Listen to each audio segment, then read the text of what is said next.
鹹魚茄瓜煲咁樣整呢，一啲都唔會油膩。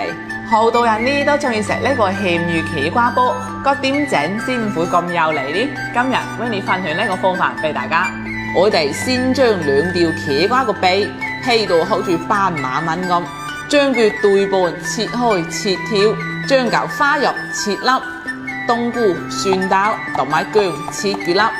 跟住呢就係鹹魚茄瓜煲嘅靈魂，鹹魚啦，都係將佢切粒，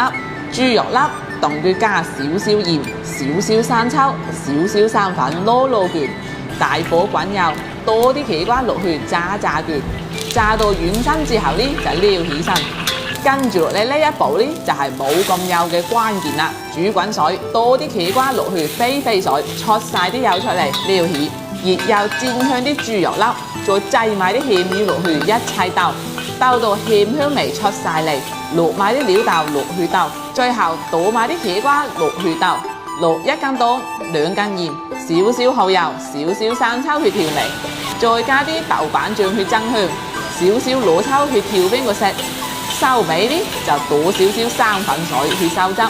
加少少蔥花啦，搞掂香啪啪嘅鹹魚味。配埋鬆軟嘅茄瓜，正。